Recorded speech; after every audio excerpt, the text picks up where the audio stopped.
हरे कृष्ण।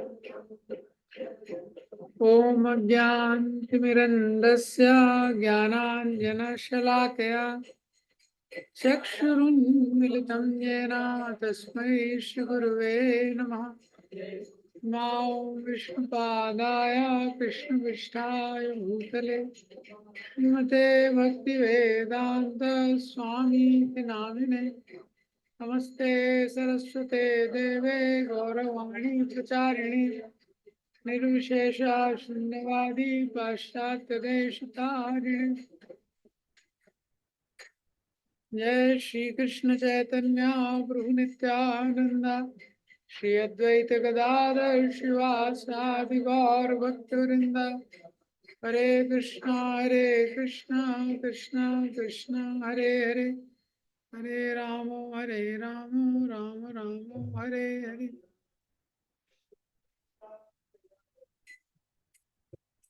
हरे कृष्णा। हमारे श्रीमद् भगवद गीता अध्याय 13। तो आज जो नेक्स्ट सेक्शन है श्लोक संख्या 20 से लेके श्लोक संख्या 26 तक, प्रकृति पुरुष और उनका संयोग। तो ये जो सेक्शन है बहुत इम्पोर्टेंट सेक्शन है, थोड़ा टेक्निकल सेक्शन है और बहुत ही महत्वपूर्ण सेक्शन है। तो श्लोक संख्या 20 से लेके 26 तक इसका उच्चारण करेंगे।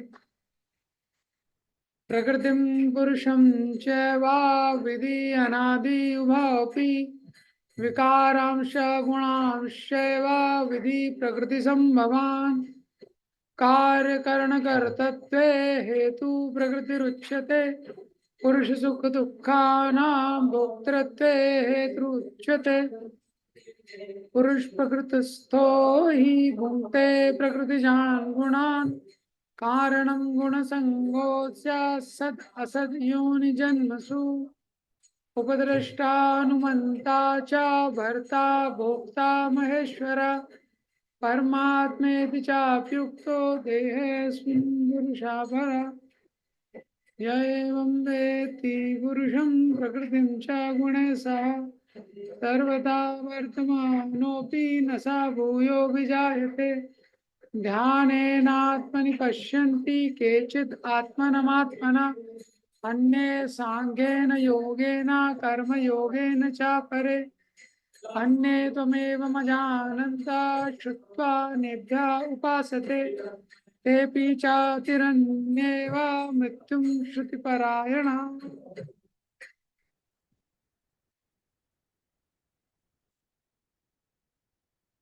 तो ये जो सेक्शन है 20 से लेकर 26 तक, तो अभी तक भगवान ने अर्जुन के जो 6 प्रश्न थे, पुरुष क्या है, प्रकृति क्या है, क्षेत्र क्या है, क्षेत्रज्ञ क्या है, ज्ञान क्या है, ज्ञेयम क्या है। तो क्षेत्र क्या है, ये शरीर। क्षेत्रज्ञ क्या है, शरीर को जानने वाला, यानी आत्मा एक क्षेत्रज्ञ है और दूसरा क्षेत्रज्ञ परमात्मा। आत्मा केवल इस शरीर के बारे में जानता है, इस शरीर के बारे में भी पूरी तरह से नहीं जानता, लेकिन जो परमात्मा है वो सारे शरीरों के बारे में सब कुछ जानता है।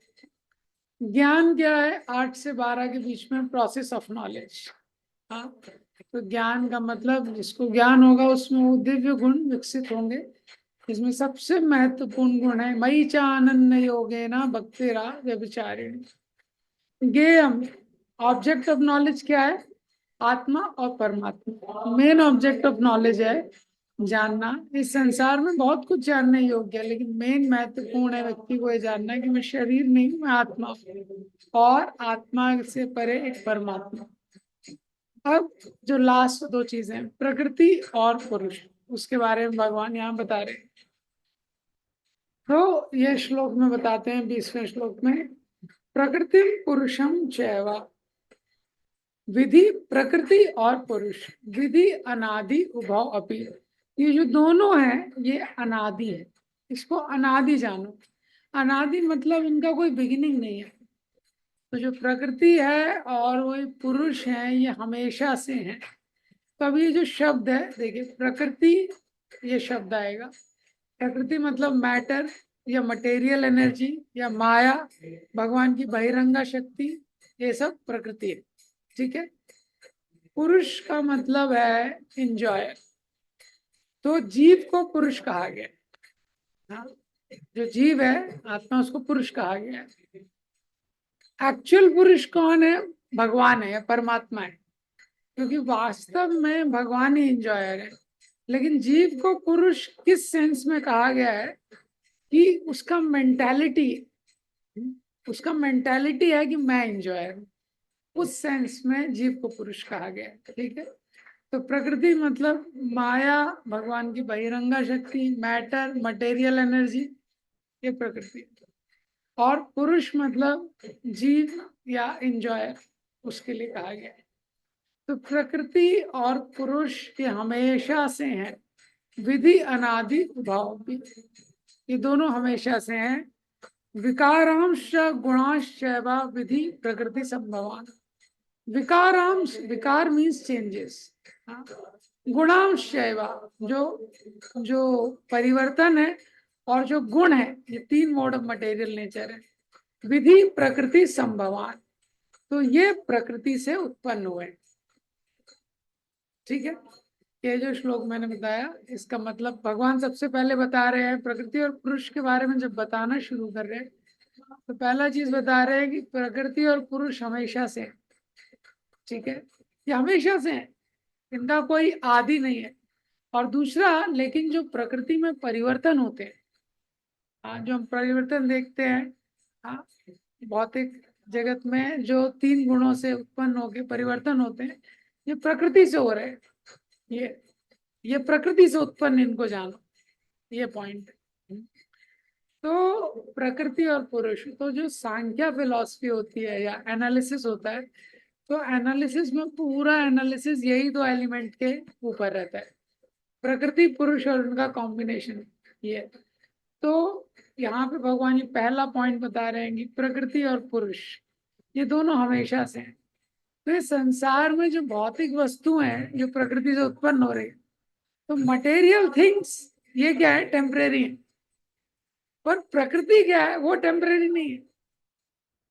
तो थिंग्स का मतलब क्या है कि ये संसार में जो भी हम देखते हैं कि जैसे हम बोलते हैं ना, law of conservation of energy, energy हमेशा रहती है।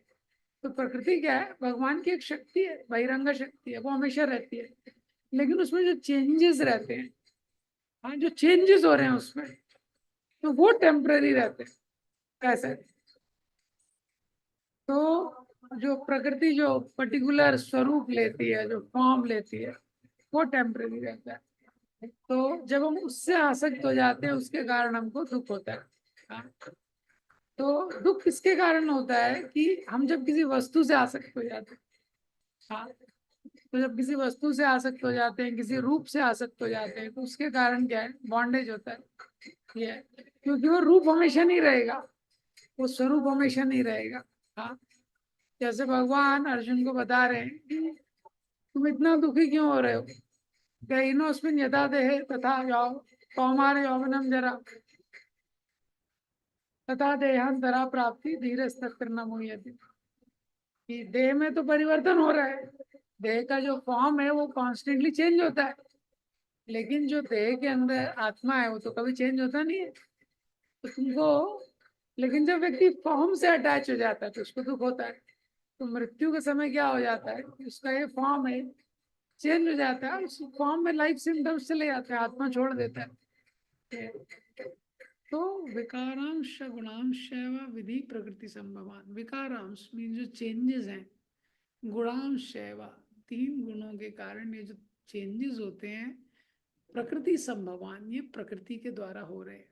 ये तो जैसे कोई व्यक्ति है, वो मूवी देख रहा है, हाँ, तो जब वो मूवी, हम लोग मूवी थिएटर में जाके मूवी देखते हैं, तो वो जो एक स्क्रीन है, वो स्क्रीन पे बहुत कुछ चल रहा है। एक्चुअली जो व्यक्ति मूवी देख रहा है, उसको स्क्रीन में जो चल रहा है उससे कोई कनेक्शन नहीं है, उसका कोई भी कनेक्शन नहीं है। लेकिन जब वो उन मूवी में एकदम आसक्त हो जाता है, उसका अभिनिवेश हो जाता है जो मूवी में देख रहा है, हाँ, तो जो स्क्रीन पे चल रहा है उससे कुछ भी कनेक्शन नहीं है, लेकिन फिर भी सुख दुख का अनुभव करता है। ठीक है। इसी तरह से जब तीन गुणों का कॉम्बिनेशन होता है, तीन गुणों के कॉम्बिनेशन से जो प्रकृति में विकार होता है उससे अपने आप को आइडेंटिफाई करके जीव सुख दुख का अनुभव करता है। जैसे 3 कलर होते हैं, रेड ग्रीन और ब्लू, पता है आपको, ये प्राइमरी कलर्स होते हैं। इन्हीं कलर्स के परिवर्तन से सारे कलर बनते हैं, ये। और उन्हीं कलर से एक पेंटिंग बनता है। वही पेंटिंग भगवान का बना दोगे, लोग दंडवत करने लगेंगे, करेक्ट।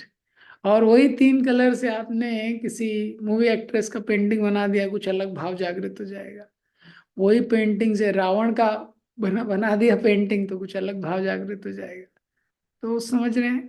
तो इसी तरह से जो विकार होते हैं प्रकृति में, उनसे आइडेंटिफिकेशन ये प्रकृति के द्वारा उत्पन्न होते हैं। हाँ, तो विकार मतलब क्या है? चेंज है। तो वो चेंज में ही आता है, उसी से इच्छा द्वेष, पहले इसी चैप्टर में 30.67 में डिस्कस हुआ है। इच्छा द्वेष सुख दुख, उस प्रकार से ये भी विकारों में आते हैं। तो ये पहला चीज भगवान बता रहे हैं। और इसके परपोर्ट में प्रभुपाद जी एक्सप्लेन करते हैं, 2 चीजें एक्सप्लेन करते हैं। पहला कि ये तो मटेरियल क्रिएशन है, इसका मिस्ट्री। हाँ, तो मटेरियल क्रिएशन में प्रभुपाद जी तात्पर्य में लिखते हैं कि ये सृष्टि के पहले, before the creation, material nature and living entities were absorbed in the supreme Lord. तो सृष्टि के शुरुआत में जो मटेरियल नेचर है, भौतिक प्रकृति है, और जितने जीव हैं सब महाविष्णु के अंदर थे। फिर जब सृष्टि हुई तो वापस से ये मैनिफेस्ट हुए, और वापस से जीवात्माओं को एक चांस दिया। They were again given a chance to prepare themselves to enter into spiritual world. वापस से एक अपॉर्चुनिटी दिया, इस तरह का कर्म करें ताकि आध्यात्मिक जगत जा सके। हाँ? और प्रभुपाद जी तात्पर्य में लिखते हैं पुरुष। पुरुष मतलब क्या है? जो सुप्रीम लॉर्ड है वही पुरुष है, मास्टर, कंट्रोलर और एंजॉयर। लेकिन जो जीवात्मा है उसको भी पुरुष बोला गया है। क्यों? क्योंकि जीवात्मा का मेंटालिटी है, mentality of being the master, उस प्रकार से, तो उसके कारण उसको भी जो है वो पुरुष बोला गया। अब इसके आगे जो नेक्स्ट श्लोक है उसमें बताते हैं। इसमें तो सिचुएशन बताया, प्रकृति और पुरुष अनादि हैं, और जो विकार हैं प्रकृति से निकलते हैं। अब प्रकृति और जीव का जो रोल है, 21 जो श्लोक है, कार्य करण कर्तृत्व हेतु प्रकृति रुच्यते, पुरुष सुख दुखानां भोक्तृत्व हेतु रुच्यते। तो कॉज एंड इफेक्ट पहले भी आया है। तो अब इस श्लोक में बता रहे हैं कि पुरुष और प्रकृति, पहले श्लोक में बताया पुरुष और प्रकृति शाश्वत हैं, जो विकार होते हैं वो प्रकृति के द्वारा उत्पन्न होते हैं। ये तो अब प्रश्न होता है कि प्रकृति ही सुख दुख का अनुभव करती है क्या? हाँ, सुख दुख का अनुभव कौन करता है? तो ये श्लोक में बता रहे हैं कि कार्य करण कर्तृत्व हेतु प्रकृति उच्यते। कार्य और करण, कार्य मतलब है शरीर, कॉज एंड इफेक्ट इसको बोलते हैं। हाँ, और इंद्रियों को बोला गया करण। हाँ, कार्य करण कर्तृत्व हेतु प्रकृति उच्यते। कर्तृत्व means in the matter of creation. अगर आप सृष्टि को देखेंगे तो जो सृष्टि हुई है, कार्य मतलब है शरीर की सृष्टि हुई है, करण मतलब है शरीर में इंद्रियां मिली है, करेक्ट। तो कार्य करण कर्तृत्व शरीर में या इंद्रियां जो मिली हैं, इनका हेतु कौन है? प्रकृति उच्चते, प्रकृति है। तो प्रकृति के द्वारा हमको ये शरीर मिलता है, ये पहला लाइन है, ठीक है। प्रकृति के द्वारा हमको क्या मिलता है? शरीर मिलता है। तो प्रकृति हमारे कर्मों के अनुसार हमको शरीर देती है। तो कार्य करण कर्तृत्व हेतु प्रकृति इच्छते। तो अगर कोई बोलेगा कि ये जो जीव है इतनी दुर्भाग्यपूर्ण स्थिति में कैसे हो गया वो, हाँ, ये देखो उसको भौतिक शरीर मिल गया, शरीर में कितना कष्ट होता है, सुख दुख, भूख लगती है इसको, और मान अपमान, ये सब शरीर का धर्म है। ये आत्मा के लिए कोई मान अपमान नहीं है, आत्मा के लिए सुख दुख कुछ नहीं है। ये सब शरीर का धर्म है, बुढ़ापा, वृद्ध, बीमारी, सब शरीर का है। तो कोई बोलेगा भाई शरीर क्यों मिला, क्यों इतनी दुर्भाग्यपूर्ण स्थिति में जीव आ गया? तो शरीर तो प्रकृति ने दिया है, ठीक है। तो कार्य करण कर्तृत्व हेतु प्रकृति उच्यते, ये पहला पॉइंट है कि अगर देखें कि शरीर किसने दिया है, शरीर के कारण ही तो दुख हो रहा है, तो शरीर प्रकृति ने दिया है। दूसरा लाइन क्या है? पुरुष सुख दुखा नाम हेतु भोक्तृत्व हेतु उच्यते। पुरुष सुख दुखाना, हाँ, हेतु मतलब इंस्ट्रूमेंट या कारण। हाँ, तो शरीर का कारण प्रकृति है, ठीक है। लेकिन पुरुष सुख दुखाना, सुख और दुख का कारण क्या है? हेतु कौन है उसका? पुरुष। हेतु उसका कौन है? पुरुष। क्यों भाई पुरुष क्यों है हेतु? प्रश्न होगा, पुरुष क्यों है, जीव क्यों है? पुरुष मतलब जीव, जीव मतलब जीवात्मा, ठीक है। तो जीवात्मा है उसका हेतु, क्यों है? भोक्तृत्व। भोक्तृत्व मीन्स एंजॉइंग मेंटालिटी। तो जो एंजॉइंग मेंटालिटी है उसके कारण जीवात्मा सुख दुख का अनुभव करता है।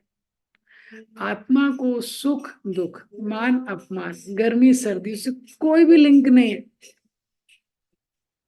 तो आत्मा को ठंडी नहीं लगती, आत्मा को गर्मी नहीं लगती, आत्मा को सुख दुख मान अपमान कुछ नहीं है उसको। लेकिन ये क्यों हो रहा है जीवात्मा? क्योंकि आत्मा शरीर से आइडेंटिफाई कर रहा है, और जब वो शरीर से आइडेंटिफाई करता है और वो इंजॉय करना चाहता है, भोक्तृत्व। तो ये जो इंजॉइंग मेंटालिटी है, भोक्तृत्व, ये सुख दुख का कारण है, ठीक है। देखिए, इसको समझिए, ये बहुत ही महत्वपूर्ण सिद्धांत है, बहुत महत्वपूर्ण सिद्धांत है। जैसे कोई व्यक्ति मूवी देख रहा है, तो मूवी देखने की जो इच्छा है इसको क्या बोलेंगे? भोक्तृत्व, ठीक है। भोक्तृत्व, मूवी देखना चाहता है। अब एक बार मूवी चल गई, उसका अभिनिवेश हो गया, पुरुष सुख दुखाना, अब वो सुख दुख का अनुभव करेगा। कुछ सीन्स आएंगे मूवी में, उसको सुख का अनुभव होगा। कुछ सीन आएंगे मूवी में, उसको किसका अनुभव होगा? दुख का अनुभव होगा। ये पुरुष सुख दुखाना, ये समझ गए आप लोग? तो अभी क्या है, देखिए, जैसे कि कोई कारपेट बिछा हुआ है, हाँ, कारपेट पे कोई डांस कर रहा है, कोई लेटा हुआ है, कोई सो रहा है, कोई चल रहा है, लेकिन सब चीज कारपेट पे हो रही है, ठीक है। इसी तरह जो भौतिक प्रकृति है, हाँ, ये क्या है? वो कारपेट की तरह है, बेसिक वो है। जैसे जो स्क्रीन है ना मूवी थिएटर का, वो स्क्रीन है, उस पर सब कुछ चल रहा है, ऐसी भौतिक प्रकृति वो है। लेकिन जब जीव भोग करने की इच्छा करता है, वहां से सुख दुख उत्पन्न होता है। एग्जाम्पल के लिए देखिए, जैसे क्रिकेट का वर्ल्ड कप चल रहा है, हाँ, तो आप जब क्रिकेट का वर्ल्ड कप चल रहा है और आप जब वो देखने लगे वर्ल्ड कप, हाँ, तो देख रहे हैं वर्ल्ड कप चल रहा है, तो लोगों को सुख का अनुभव होता है, दुख का अनुभव होता है।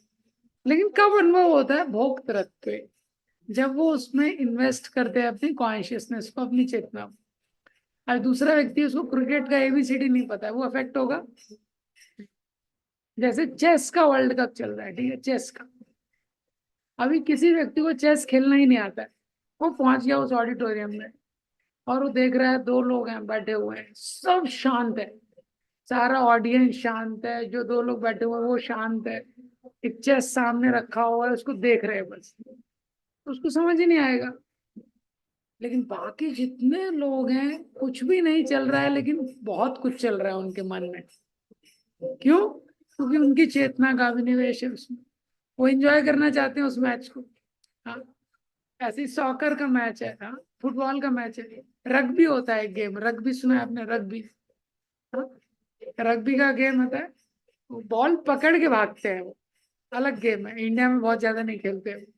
तो अगर किसी को गेम नहीं पता है तो समझ ही नहीं पाएगा क्या चल रहा है। लेकिन जो वो इंजॉय करना चाहता है, इसी तरह ये जो इंजॉइंग मेंटालिटी है, इसके कारण हम सुख दुख का अनुभव करते हैं। हाँ, कई बार जब प्रभुपाद जी से प्रश्न करते थे कोई लोग, प्रभुपाद जी से कि हाउ आर यू, जब प्रभुपाद जी की स्थिति बहुत खराब, बहुत बीमार थे, तो प्रभुपाद जी बोलते थे, I have nothing to do with this body. Prabhupada ji का उदाहरण था। इसी तरह एक नर्मदा महाराज जी थे, नर्मदा महाराज जी को पार्किंसन डिसीज हो गया था। पार्किंसन डिसीज होता है, उसमें पूरा जो शरीर होता है कांपने लगता है, ऐसे ऐसे आप ऐसे कब भी नहीं पकड़ सकते, उसे हिलने लगता है हाथ, तो जो काफी अनस्टेबल हो जाता है बॉडी। तो नर्वस सिस्टम के ऊपर जो कंट्रोल है वो लूज हो जाता है, तो हाथ उठाएंगे उसमें भी कांपने लगेगा। हाँ, मोहम्मद अली को भी ये हो गया था। तो जब नर्मदा महाराज को पार्किंसन डिजीज हो गया तो उन्होंने प्रयोव्रत निश्चित किया। उसको बोलते हैं मतलब religious fasting till death. Suicide नहीं है, सुसाइड अलग होता है। हाँ, तो बहुत सारे उनके शिष्य थे और भक्तों ने बोला कि हम आपका ध्यान रखेंगे। तो लेकिन नारदा महाराज ने बोला जीवन का कोई मतलब नहीं है अगर मैं कृष्ण की सेवा नहीं कर सकता। तो इसका मतलब क्या है, जो बीमारी है वो शरीर को हुई, लेकिन क्योंकि भोगने की कोई इच्छा नहीं थी कि मुझे एंजॉय करना है, तो सुख दुख का इफेक्ट नहीं हुआ इतना, और इस तरह से उन्होंने शरीर छोड़ दिया। तो हैप्पीनेस और डिस्ट्रेस, सुख और दुख हमको कितना अफेक्ट करेगा, जितना ये शरीर के माध्यम से हम भोगना चाहते हैं, एंजॉय करना चाहते हैं। तो एंजॉय अगर नहीं करना चाहते हैं, उतना सुख दुख का अनुभव नहीं होता है। ये तो जो भक्त रहते हैं भौतिक स्तर पे वो भी दवाई लेते हैं, बहुत कुछ करते हैं, हाँ, लेकिन उनका इच्छा है भगवान को सेवा करना है। ये भोगने की इच्छा है, ये सुख दुख का जो इफेक्ट है उतना मैग्नीफाई कर देंगे। देखिए जैसे कोई व्यक्ति है ना, वो नदी में छलांग मारता है, हाँ, नदी में आपने देखा है, पौंड में या नदी में तालाब में कूदता है और हाथ पांव एकदम चला रहा है।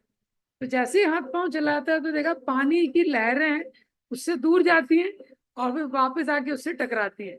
देखा है आपने, पानी में रिपल्स क्रिएट होंगे, दूर जाएंगे और वापस आके उससे टकराएंगे, ऐसा है। तो इसी तरह चेन ऑफ एक्शन और रिएक्शन होता है। लेकिन अगर वो हाथ पांव चलाना बंद कर देगा, एकदम स्थिर हो जाएगा, तो क्या होगा, वो वेव्स वेव्स भी उससे टकराना क्या करेंगी, बंद कर देंगे। इसी तरह जब हम भोगने का इंजॉयमेंट का प्रयास करते हैं, तो इंजॉयमेंट का प्रयास करने के लिए एक्शन करते हैं, और उसी एक्शन का रिएक्शन हमको सुख और दुख के माध्यम से मिलता है। तो ये इम्पोर्टेंट है, ठीक है। तो ये प्रश्न किसी ने किया, तो क्या जो शुद्ध भक्त होता है, हाँ, उसको कोई पेन नहीं होता क्या, उसको कोई तकलीफ नहीं होती क्या? तो बताते हैं कि देखिए, पेन और इनकन्वीनियंस इसमें थोड़ा अंतर है। हाँ? जैसे कोई व्यक्ति कार में जा रहा है, उसका एक्सीडेंट हो गया, फ्रैक्चर हो गया, हाँ, तो अगर उसको फ्रैक्चर हो गया, ठीक है, तो बॉडी भी क्या है, कार की तरह है, कार डैमेज हो गई उसकी, हाँ, तो कार डैमेज हो गई तो तकलीफ हो गई, हाँ, हाँ, जैसे हम लोग कार में जा रहे हैं, कार को पंचर हो गया, हाँ, तो क्या है कि अगर कार को पंचर हो गया तो इनकन्वीनियंस होगा, ठीक है, लेकिन कार से आसक्त हैं तो पेन भी होगा। समझ गया आप इनकन्वीनियंस और पेन में अंदर? जैसे कार में जा रहे हैं आप, कार का टायर पंचर हो गया तो इनकन्वीनियंस हो गया ना, जाने में दिक्कत है, लेकिन कार से आसक्त हैं तो पेन भी होगा उसके साथ। हम्म। जैसे गाड़ी में कुछ प्रॉब्लम हो गई, बोनट थोड़ा ठुक गया, कुछ हो गया, कुछ काम नहीं कर रहा सिस्टम, इसी तरह क्या होता है बॉडीली प्रॉब्लम्स, मतलब पेन, पेन तो होगा थोड़ा थोड़ा, ये, लेकिन प्योर डिवोटी के लिए वो पेन्स नहीं है, एक्चुअली वो इनकन्वीनियंस है, क्योंकि बॉडी एक टूल है भगवान को सेवा करने का। ये तो बॉडी टूल है, टूल में दिक्कत आ गई तो प्रॉब्लम होगा, ये, लेकिन अगर आसक्त नहीं है तो इनकन्वीनियंस है, पेन उतना ज्यादा नहीं होगा उसको। ये मतलब उसको पेन और इनकन्वीनियंस में थोड़ा अंतर है। पेन मतलब इन एसेंस की बहुत ज्यादा व्यक्ति अफेक्ट हो जाता है, ये। तो ये सिद्धांत यहाँ पे क्या बताया जा रहा है कि ऐसा नहीं कि जो डिवोटी है उसको मटेरियल सेंसेशन नहीं होते, उसको गर्मी सर्दी सुख दुख अच्छा बुरा नहीं पता रहता, नहीं, उसको पता है। प्रभुपाद जी भी प्रसादम को टेस्ट करते थे, कभी कभी बताते थे अच्छा है, कभी कभी चेस्टाइज करते थे अपने सर्वेंट्स को। तो डिवोटी जो भक्त रहता है उसको भी अवेयर है मटेरियल सेंसेशन का, लेकिन क्या है, बेसिकली इसका मेन सिद्धांत क्या है कि सेंसेशन जो बॉडी के स्तर पे हो रहे हैं, शरीर के स्तर पे, भावनाओं के स्तर पे, मन के स्तर पे, वो सब उसके सबऑर्डिनेट हैं एक उद्देश्य से, जो उसका उद्देश्य है कि मुझे गुरु कृष्ण की सेवा करनी है, सारी भावनाएं उसके नीचे हैं। ये पॉइंट है, वो जो सिंगुलर पर्पस है वो ज्यादा इंपॉर्टेंट, ये इस तरह से। राधानाथ महाराज जी भी जब केरला में ट्रीटमेंट लिए थे, तो ट्रीटमेंट के बाद जो डॉक्टर उनका ट्रीटमेंट कर रहा था, एक बार क्रिश्चियन पर्सन था उडुपी में के पास, तो 10 दिन ट्रीटमेंट लिए। तो उससे महाराज के 10 दिन के ट्रीटमेंट के बाद महाराज से पूछा उसने, डू यू फील बेटर? तो महाराज पहले कुछ नहीं बोले, फिर उसने पूछा, Maharaj do you feel better? Doctor को पता चलना चाहिए भाई काम कर रहा है कि नहीं। तो महाराज ने बोला, as long as I can remember my body has given nothing but pain. मैं जितना मुझे याद है, इस शरीर से मुझे केवल पेन मिला है। और फिर महाराज ने बोला, I have stopped thinking about the body, only way I am living in this body is by thinking about Krishna. Maharaj बोलते, मैं शरीर के बारे में सोचना छोड़ दिया, और मैं कैसे इस शरीर में जी रहा हूँ, कृष्ण के बारे में सोच के। तो इस तरह से इस संसार में जो हम सुख दुख का अनुभव कर रहे हैं, भोग तृत्व हम इंजॉय करना चाहते हैं, तो इंजॉइंग मेंटालिटी के कारण ये सुख दुख आता है। ये तो जो स्क्रीन है, जैसे मैंने बताया, वो प्रकृति की तरह है। तो यहाँ पे भगवान डिफरेंशिएट कर रहे हैं। तो सोल इस संसार में इंटेंगल होता है, उसका मेन कारण है भोक्तृत्व। हाँ, प्रभुपाद जी ने भी तात्पर्य में लिखा है कि अब ये इंजॉइंग मेंटालिटी से क्या होता है, व्यक्ति को, प्रभुपाद जी ने लिखा है, जिस तरह के शरीर में डाल दिया, जैसी इंजॉइंग मेंटालिटी होती है, कार्य कारण कर्तृत्व हेतु प्रकृति उच्चते, वैसा ही शरीर प्रकृति उसको दे देती है। जिस तरह का हम भोग करना चाह रहे हैं, हाँ, वैसा शरीर हमको प्रकृति दे देगी। एक्चुअली वर्तमान में हम भविष्य में शरीर के लिए ऑर्डर कर रहे हैं, एक एक जो हम कर्म कर रहे हैं उसका संस्कार पड़ रहा है, और ये ऑर्डर देने की तरह है। जैसे आपने देखा है ना, मोबाइल में आप कुछ देखते हैं, अमेजोन में आपको कुछ अच्छा हो गया, आप तुरंत ऑर्डर कर देते हैं। ऐसे ही हम ऑर्डर कर रहे हैं कर्मों के द्वारा, इच्छाओं के द्वारा। प्रभुपाद जी ने तात्पर्य में लिखा है, जैसे ही उसको एक शरीर में डाल देते, फिर उसका फिक्स हो जाता है, कैसी इंद्रियां मिलेंगी, कैसे इंद्रिय विषयों से वो आकर्षित होगा, वो सेंस ऑब्जेक्ट दोनों फिक्स हो जाता है। जैसे आपने देखा है, कुत्ता है, सबके अंदर कान नाक आंखें सबको दिए भगवान ने, कितना अमेजिंग है। कुत्ता है, बिल्ली है, घोड़ा है, हर को कान नाक सब कुछ दिया है ना, सारी इंद्रियां दी है। ये श्रोत्रम चक्षु स्पर्शनम चा रसनम घ्राणम एवं चा, सबको जीवा दी है। तो सबको इंद्रियों का एक सेट देते हैं, और इंद्रियों के सेट के साथ एक इंद्रिय विषय भी फिक्स हो जाता है। तो अब जो कुछ पशु हैं, जो कुत्ता है वो मांस खाएगा, हड्डी खाएगा, वो फिक्स हो गया है। व्यक्ति सोचेगा ये कैसे इतनी, जैसे मक्खी है, आपने देखा है गंदी जगह से आकर्षित हो जाती है। जो पिग का शरीर किसी को मिलता है, सुअर का शरीर मिल गया, विष्ठा से आकर्षित हो जाता है। तो ये सोच भी नहीं सकता कोई व्यक्ति ये चीज कैसे खा सकता है। लेकिन अब उसको वो शरीर मिल गया ना, तो उसके लिए वो इंद्रिय विषय फिक्स हो गया है। अब वो उसको चेंज नहीं कर सकता है। ये वो सेंस ऑब्जेक्ट उसके लिए अभी फिक्स हो गया। जैसा शरीर मिलता है, वैसे ही इंद्रिय विषय क्या हो जाता है उसके लिए, फिक्स हो जाता है। ये तो जैसा शरीर उसको मिल गया, आप देख सकते हैं इतने मांसाहारी पशु है, इतने शाकाहारी जो है, जैसा शरीर मिल गया उसको, वही इंद्रिय विषय से उसका आकर्षण होगा। प्रभुपाद जी लिखते हैं, एक बार शरीर मिल गया फिर आप उसको चेंज नहीं कर सकते। ये तो इसीलिए बहुत ध्यान रखने की चीज है कि जो भोग करने की इच्छा है, इसका प्राइस बहुत कॉस्टली है। इस संसार में बहुत कॉस्टली है, सबसे कॉस्टली चीज यही है। ये संसार में हम जो एंजॉय करना चाहते हैं भगवान से विमुख होके, ये तो फिर क्या है, उसके अकॉर्डिंग हमारा लाइफ पूरा डिसाइड हो जाता है। अब इसी को एक्सप्लेन करते हैं थोड़ा आगे, जो नेक्स्ट श्लोक है। पुरुषा प्रकृतिस्थो ही भुंक्ते प्रकृति जान गुणा, कारणम गुण संगस्या सद असद योनि जन्मसु। पुरुषा प्रकृतिस्थो ही, अब वो जो पुरुष है, पुरुष यानी जो जीव है, प्रकृति स्थो ही, प्रकृति में स्थित हो जाता है। प्रकृति मतलब है शरीर। शरीर किसने दिया है? प्रकृति ने दिया है ना। तो जो जीवात्मा है वो इस शरीर के अंदर है। भूंगते, भूंगते मतलब डिजायर टू एंजॉय, एंजॉय करना चाहता है क्या? प्रकृति जान गुणा। हाँ, तीनों ये तीन गुणमयी जो त्रिगुणात्मा, जो three modes of material nature है, त्रिगुणमयी प्रकृति है, हाँ, इसको वो एंजॉय करना चाहता है। तो फिर क्या होता है, कारणम गुण संगत्या, पिछले श्लोक में बोला ना कि जो प्रकृति है शरीर देती है, तो प्रश्न है कि कैसा शरीर देती है, कौन सा शरीर मिलता है, तो बता रहे कारणम गुण संगस्या, गुणों के साथ संग करता है, और इस कारण से सद असद योनि जन्मसु, सद और असद योनि में उसका जन्म होता है। पुरुषा प्रकृति स्तोई, जो पुरुष है, जो जीवात्मा है, इस शरीर के अंदर प्रकृति ने जो शरीर दिया है इसमें वो स्थित है, और इसमें वो भूंगते, वो इंजॉय करना चाहता है। तो भूंगते और पिछले श्लोक में भुक्तृत्व था, सेम मतलब है दोनों का, डिजायर टू एंजॉय। तो तीन गुणों के माध्यम से ये संसार में जो व्यक्ति है वो एंजॉय करना चाहता है। मटेरियल नेचर का जो मोड्स है, जैसे तीन कलर से सब कुछ बनता है, तीनों गुणों में सब कुछ आ जाता है। तीनों गुणों के कॉम्बिनेशन में पृथ्वी जल वायु अग्नि आकाश जो है, इनमें आकर्षण नहीं है, लेकिन जब तीन गुणों के माध्यम से ये बहुत आकर्षक हो जाते हैं।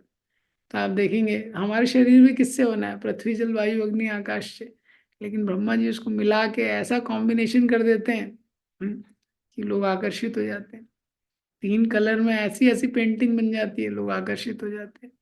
तो प्रकृति जान गुणान, जो प्रकृति के जो प्रोडक्ट्स हैं उनको जब जीवात्मा एंजॉय करना चाहता है, हाँ, तो क्या होता है, सद असद योनि जन्म। सबसे पहले चीज होती है भूंगते प्रकृति जान गुणान, वो डिजायर करता है, वो इच्छा करता है कि मुझे एंजॉय करना है। और जब इच्छा करता है तो गुण संगा, संग होता है। ये संग मतलब एसोसिएशन। अब जब संग होता है तो क्या होता है, फिर सद असद योनि, योनि मीन्स वुम्ब, गर्भ जो है, तो उसको अलग अलग गर्भों में जाना पड़ता है, अलग अलग योनियों में जन्म लेना पड़ता है।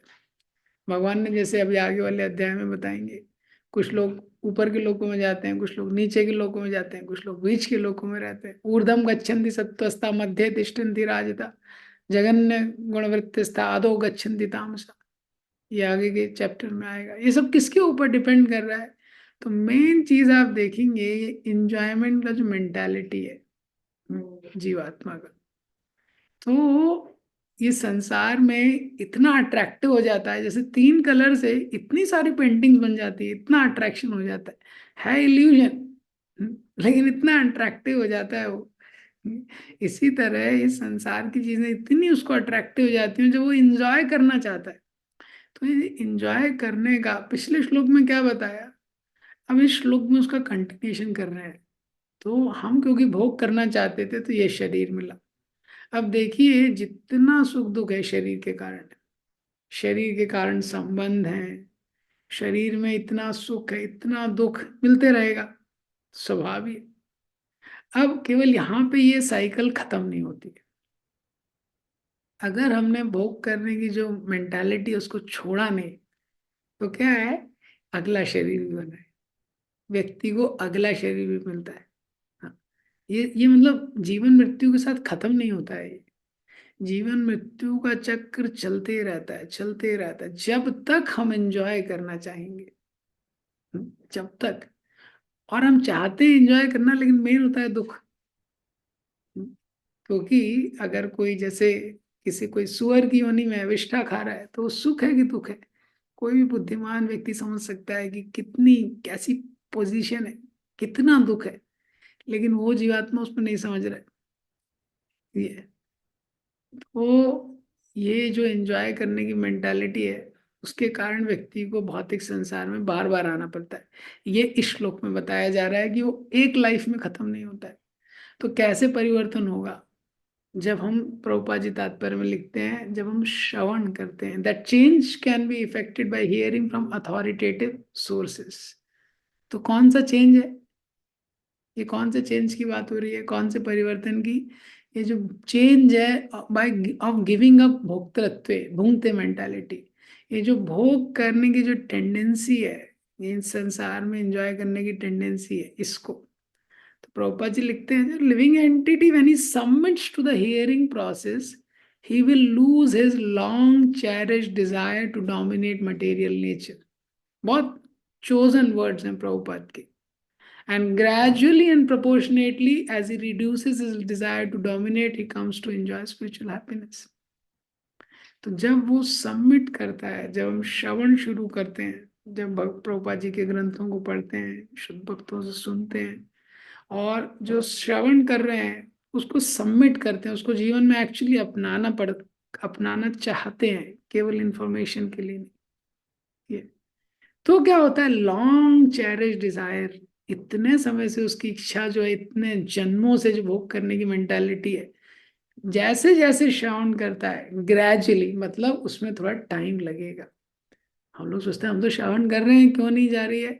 ग्रेजुअली ग्रेजुअली सुनते जाते हैं, सुनते जाते हैं, धीरे धीरे वो इच्छा कम होती है। ये और वो स्पिरिचुअल हैप्पीनेस, हाँ, स्पिरिचुअल हैप्पीनेस का अनुभव करता है। तो ये जो भोगने की जो एंजॉइंग मेंटालिटी है, ये ग्रेजुअली और प्रोपोर्शनेटली, दो शब्द प्रभुपाद जी ने यूज किए।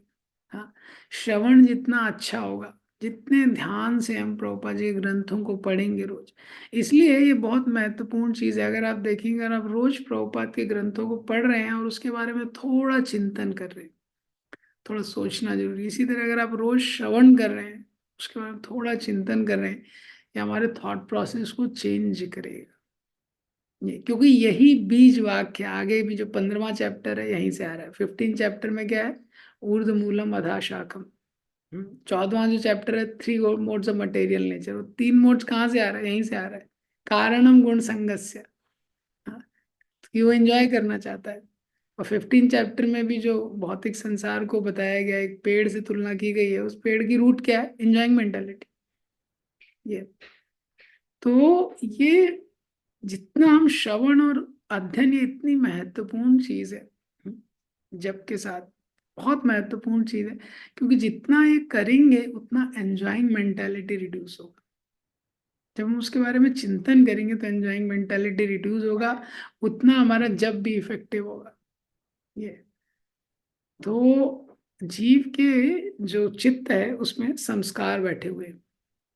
संस्कार को निकालना बहुत मुश्किल, वो केवल भगवान की ही कृपा से जाते हैं। तो शास्त्र में अलग अलग उसका युक्ति बताया गया है। ऑफ कोर्स जब हम साधुओं से सुनते हैं, श्रवण करते हैं, तो क्या होता है, सुप्त अवस्था, वो संस्कार जो है सुप्त अवस्था में हो जाते हैं। सुप्त मतलब सो जाते हैं, सो जाते हैं लेकिन मरे नहीं, वापस जागृत होते हैं। इसलिए आप देखेंगे हम एसोसिएशन में कभी रहते हैं तो भक्ति में बल आ जाता है, एसोसिएशन से दूर आते हैं वापस संस्कार, जो इम्प्रेशन से। और भक्ति की बहुत उच्च अवस्था में पहुंचने में भी वो पूरी तरह से नहीं जाते हैं, कई बार मूर्छित अवस्था में रहते हैं। मूर्छित अवस्था में रहते हैं, लेकिन फिर भी अगर बहुत ज्यादा उस तरह का संग मिला, जैसे व्यक्ति बेहोश है लेकिन आपने 3-4 थप्पड़ मारे उसको, और ठंडा पानी डाल दिया, तो हो सकता है जग जाए। हाँ, तो वो भी जाकर हो सकता है। तो इसीलिए दो इम्पोर्टेंट पॉइंट है यहाँ पे। जो भी पेरेंट्स हैं उनका सबसे बड़ा रिस्पॉन्सिबिलिटी क्या है, ट्रेनिंग में अच्छे संस्कार देना, सबसे बड़ा रिस्पॉन्सिबिलिटी। क्योंकि संस्कार ही सबसे महत्वपूर्ण चीज। संस्कार, आजकल आप लोग देखिए पेरेंट बड़े चिंतित रहते हैं, बच्चों का एग्जाम है, फर्स्ट क्लास में एग्जाम है, सेकंड क्लास में एग्जाम, बहुत चिंतित रहते हैं, पढ़ेगा कि नहीं पढ़ेगा, कोचिंग भेजो, ये भेजो। वो कोचिंग जाता है, इंजीनियरिंग का एग्जाम निकालता है, कुछ लोग आईआईटी में सुसाइड कर लेते हैं, कुछ लोग ड्रग एडिक्ट बन जाते हैं, कुछ लोग क्रॉनिक ड्रिंकर बन जाते हैं। हम्म? तो ये जो स्किल्स का ट्रेनिंग है हमेशा सेकेंडरी है। और वो जिस जीव के अंदर जितना दिमाग है उसको थोड़ा डायरेक्शन देंगे वो पकड़ लेगा। हाँ, अल्बर्ट आइंस्टीन देखते हो दिमाग लेके आया था। ये सिद्धांत हमको समझना चाहिए। तो वो पहले से ही था, क्लास में सबसे पीछे बैठते थे, तो वो तो फेल होते थे हमेशा, इतना बड़ा साइंटिस्ट बन गया। भगवान ने वो सॉफ्टवेयर दिया है। लेकिन जो संस्कार है, ये इंपॉर्टेंट चीज है देना। क्योंकि संस्कार नहीं जाते, जैसे नया नया बिल्डिंग बनता है ना कोई, जैसे हमारा एक घर बन रहा था, उसमें जब आंगन बन रहा था उसके ऊपर से बिल्ली चली गई एक। आपने देखा सीमेंट जब सॉफ्ट रहता है, तो जब बिल्ली चली गई तो उसके पाँव के निशान बन गए, तो वो अभी तक है। फिर जब वो सूख जाता है ना, वो कभी नहीं जाता। ऐसे ही संस्कार। तो हम लोग कई बार मन डाउन होता है, माइंड डाउन होता है, तो मन को लगता है कुछ देख लेते हैं, आपने कुछ नेट पे देख लिया, ये संस्कार बन जाएगा। गलत संस्कारों से बचना बहुत महत्वपूर्ण है, यही सबसे इम्पोर्टेंट चीज है, क्योंकि एक एक संस्कार जो माइंड में जमता है, तो जब वो फिक्स हो जाता है उसको निकालना बहुत मुश्किल है, उसको निकालना बहुत मुश्किल है, वो रहेगा, फिर वो आके वापस आपको ट्रबल करेगा। तो यही कारण है, अगर किसी व्यक्ति ने दुरुपयोग किया है इंद्रियों का, तो वो वापस आता है। जैसे कोई व्यक्ति नॉनवेज खा रहा था, कुछ टाइम के लिए उसने छोड़ दिया, लेकिन अगर वापस से गलत एसोसिएशन में चला गया, आप देखेंगे वो वापस आ जाएगी टेंडेंसी। कोई ड्रिंक कर रहा था, किसी को मूवीज बहुत अच्छे लगते थे, हाँ, किसी को क्रिकेट मैच बहुत, उसको देखने की हैबिट थी, क्रिकेट मैच, ये।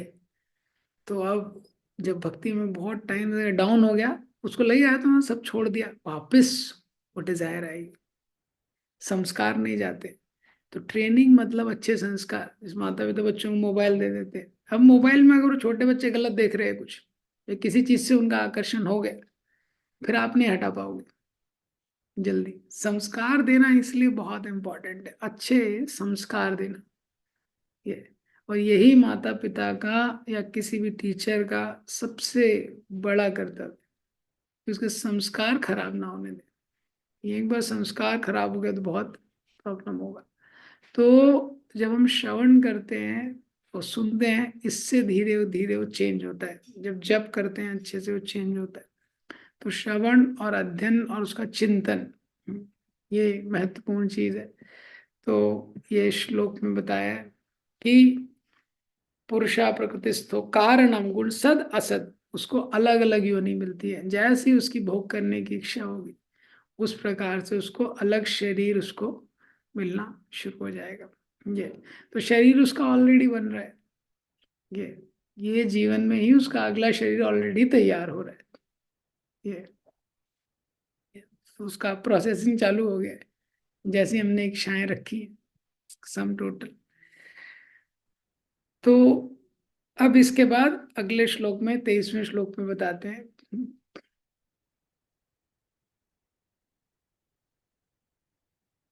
उपद्रष्टानुमन्ता च भर्ता भोक्ता महेश्वरा परमात्मेति चापि उक्तो देहेऽस्मिन् पुरुषा परा। जो परमात्मा के बारे में बताते हैं, परमात्मा के जो फंक्शन है, उपद्रष्टा अनुमंता चा, भर्ता भोक्ता महेश्वरा। तो जो परमात्मा है वो उपद्रष्टा है। उपद्रष्टा मीन्स, दृष्टा मीन्स देखने वाला, उप मीन्स आत्मा के पास बैठे हुए हैं, ओवरसियर, आत्मा के जस्ट बाजू में सबसे निकट बैठे हुए हैं, देखते रहते हैं हम क्या कर रहे हैं, हमेशा वो देखते रहते हैं। एक सेकंड का भी प्राइवेट लाइफ नहीं है, निरंतर भगवान देख रहे हैं। उपद्रष्टा, हमारे विचारों को ही देख लेते हैं वो। अनुमंता, वो परमिशन देते हैं।